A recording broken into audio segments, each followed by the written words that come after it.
Welcome to Iris classes.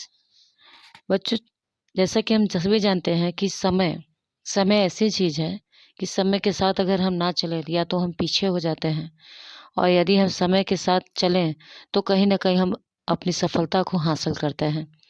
ठीक उसी प्रकार से समय को हम एक और भाषा में भी जानते हैं, और वो समय होता है काल।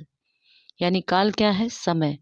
एक जो बीता समय होता है, एक जो समय चल रहा होता है, और एक समय जो आने वाला होता है। ये तीनों ही हमसे शुरू होते हैं और हम पर ही खत्म हो जाते हैं। तो बच्चों, आज हम जानेंगे अध्याय 15 काल, अर्थात काल यानी कि समय। अब काल क्रिया का वह रूप है जिससे उसके घटित होने के समय का बोध होता है। अर्थात वह क्रिया जिस समय में घटी है तो उस क्रिया का आपको वो बोध कराती है, और उसी क्रिया को हम काल कहते हैं। ठीक है। जैसे कि बच्चे खेल रहे हैं, बच्चे खेलते हैं, रमेश पढ़ रहा है, कल विद्यालय बंद रहेगा, या आज विद्यालय बंद था। ये सभी चीज़ें क्या हैं? हर एक तरीके से अलग अलग काल की परिभाषा को बताते हैं। जैसे पहले में बताया जा रहा है कि बच्चे खेलते हैं। बच्चे खेलते हैं यानी कि ये इस समय जो चल रहा है उसके बारे में दर्शाया जा रहा है। सुमित पढ़ रहा है, तो ये क्या है? ये भी आपका जो इस समय चल रहा है, यानी कि यहाँ पे संज्ञा और सर्वनाम के बिना भी आप काल की परिभाषा को बता सकते हैं या कह सकते हैं।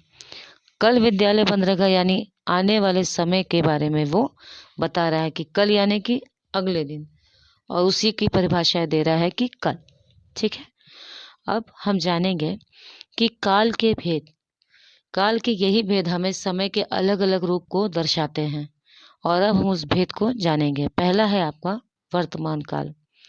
वर्तमान काल बच्चों वो होता है कि क्रिया के जिस रूप से वर्तमान समय का बोध हो, यानी कि इस समय जो हम कर रहे हैं, या इस वक्त आप पढ़ रहे हो, या इस वक्त हम अध्ययन कर रहे हैं, या इस वक्त हम सो रहे हैं, इस वक्त मैं पढ़ाई कर रहा हूँ, मैं अपना गृह कार्य पूर्ण कर रहा हूँ।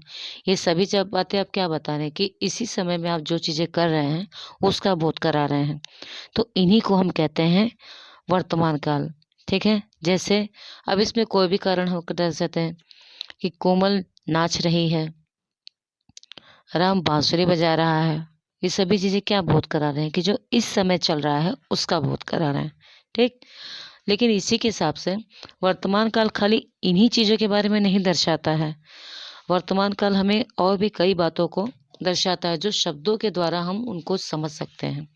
तो उनका भी बच्चों, यानी वर्तमान काल के भी 3 रूप हैं, और वो 3 रूप अर्थात वो 3 भेद वो है: पहला सामान्य काल, समान वर्तमान, दूसरा संदिग्ध, और तीसरा है अपूर्ण।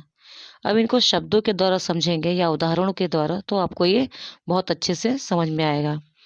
और बच्चों, ये आप सभी का चैप्टर ये रिवीजन हो रहा है, तो रिवीजन में आप सभी चैप्टर को गौर से देखोगे, क्योंकि ग्रामर ऐसा है या व्याकरण व्याकरण को आप अच्छे से समझोगे तो ही इसके एग्जाम में आने वाले क्वेश्चन को समझ पाओगे। ठीक है। क्योंकि ग्रामर में क्वेश्चन को घुमाया जा सकता है, लेकिन उसके आंसर कभी भी बदलते नहीं, जस के तसी प्रयोग में आते हैं। ठीक है। हाँ, आप अपने उदाहरण ज़रूर डाल सकते हैं, और उदाहरण हमेशा आपके स्वयं के होने चाहिए।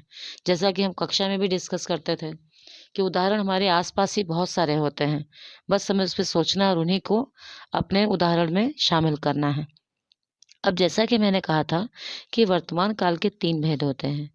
पहला है आपका समान वर्तमान, संदिग्ध और अपूर्ण। समान क्या होता है? इसको हम उदाहरण के द्वारा फिर इसकी डेफिनेशन पे आते हैं कि जैसे राम पढ़ता है, ठीक है, और प्रीति गाना गा रही है, या सीता गाना गाती है। ये सभी चीज़ें किसका बोध करा रहे हैं? कि इस समय में, यानी वर्तमान काल के जिस रूप में क्रिया के वर्तमान समय में होने का समान अवस्था का बोध हो। समान अवस्था में हम क्या कह सकते हैं? समान अवस्था में काफ़ी चीज़ें होती हैं। जैसे हम रोज़मर्रा में जो चीज़ें करते हैं, अगर आप उसका किसी को बता रहे हो या किसी को बोध करा रहे हो, तो यही आपका सामान्य वर्तमान काल होता है। क्यों? क्योंकि अमित पढ़ रहा है तो अमित डेली पढ़ता है, रोज़ाना पढ़ता है, और ये नित्य की क्रिया है। हम बाज़ार जाते हैं तो बाजार जाते हो तो ये भी नित्य की क्रिया है। प्रीति गाना गाती है। ऐसे कई सारे उदाहरण हैं जो सामान्य रूप से हमारी दिनचर्या को बताते हैं, जो हम रोजाना करते हैं। तो ये समान वर्तन में आते हैं, इसीलिए हम इसे सामान्य वर्तमान काल कहते हैं। दूसरा है आपका संदिग्ध वर्तमान काल। संदिग्ध वर्तमान काल वो होता है जहाँ पे कि किसी भी शब्दों का जैसे उनके होने का निश्चय ना हो, अर्थात जिसके बारे में आप विश्वास के रूप से नहीं कह सकते कि हाँ ये कार्य हो चुका या ये काम हो चुका है। ठीक है, जैसे उदाहरण को देखते हैं कि रमेश शायद पढ़ाई कर रहा होगा, जानवी बाजार गई होगी। अब इन सभी चीज़ों में मैं सही मायने में नहीं कह सकती कि हाँ वो गई है, लेकिन हाँ मैं अंदाज़ा लगा रही हूँ कि शायद ये हो गया है ना। तो ये क्या हुआ, क्योंकि जिस काल का या जिस क्रिया के जिस रूप में मैं क्रिया के रूप को बता रही हूँ या क्रिया क्या है, उस समय का मुझे निश्चय बोध नहीं हो पा रहा है कि वो क्या है। इस नाते से मैं उससे क्या कह रही हूँ, ये संदिग्ध वर्तमान काल हुआ। अब आप देख सकते हैं कि आपकी किताब में भी कुछ उदाहरण दिए गए हैं, लेकिन उदाहरण के द्वारा हम अपने उदाहरण को जब बनाते हैं तो वो शब्द हमें ज़्यादा समझ में आते हैं। जैसे कि खुशी बाजार गई होगी, या फिर अचिंत पढ़ाई कर रहा होगा। ये सभी चीज़ें मेरी संदिग्ध अवस्था है कि ये सारी चीज़ें हुई हैं या नहीं, ये मुझे भी पता नहीं है, लेकिन मैं इसके बारे में आपको बता ज़रूर रही हूँ।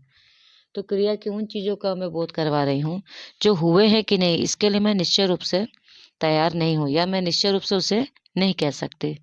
ठीक है, फिर बच्चों आता है आपका कि संदिग्ध में एक अवस्था और है कि जो ऊपर के जिन वाक्यों में क्रियाओं से पता चलता है कि कार्य वर्तमान समय में हो रहा है, किंतु उसके होने में संदेह है ना। जैसे कि हमारे जो उदाहरण थे, एक खुशी के और एक अचिंत के, ये दोनों ही उदाहरण कहीं ना कहीं हम स्पष्ट रूप से नहीं कह सकते हैं कि हाँ वो हो चुके हैं, और उन्हीं को हम संदिग्ध वर्तमान काल कहते हैं।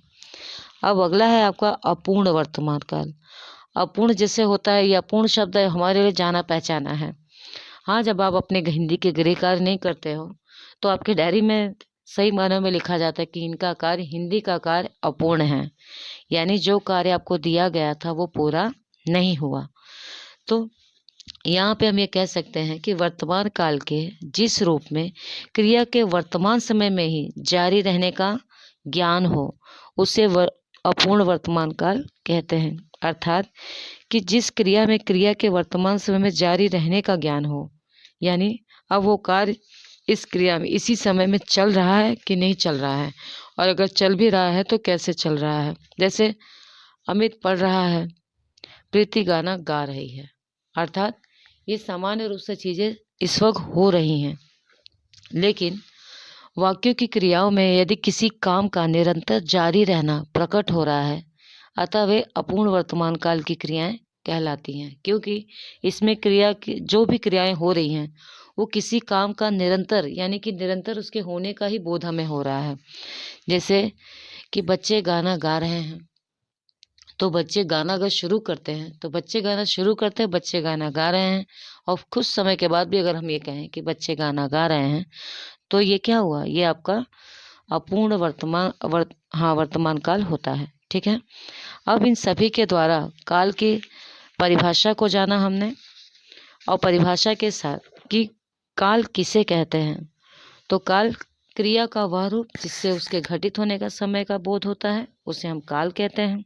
काल कितने प्रकार के हैं, तो बच्चों काल 3 प्रकार के हैं, वर्तमान काल, भूतकाल और भविष्य काल। इसे आप लिखने के अंदाज में नंबरों में भी डाल सकते हो, या इसका आप टेबल भी बना सकते हो, जैसा कि मैंने आपको कराया है। अब वर्तमान काल की क्रिया के जिस रूप से वर्तमान समय का बोध होता है, या जो समय चल रहा है उसका बोध होता है, उसमें किए गए कार्यों का बोध होता है, तो वह आपका वर्तमान काल है। अब वर्तमान काल के ही 3 भेद हैं, सामान्य, संदिग्ध और अपूर्ण। और इन सभी की अवस्थाओं को हमने देखा है कि किस प्रकार से हम इसे कह सकते हैं कि यही आपके काल हैं। अब काल में बच्चों कई सारे ऐसे भी काल आते हैं जिनमें हम काल के अलग अलग रूपों को तो देखते हैं, लेकिन रूपों के आधार पे इनकी क्रियाओं के या इनकी क्रिया की अवस्थाएं कई सारी बदलती हैं, और उस बदलते हुए स्वरूप को भी हम काल की अलग अलग भाषा में परिवर्तित करते हैं। ठीक है, तो उससे हम दोबारा, मैं आपका अगला वीडियो में आपको ये बताऊंगी। तब तक आप इसे रिवीजन कीजिए। थैंक यू बच्चों।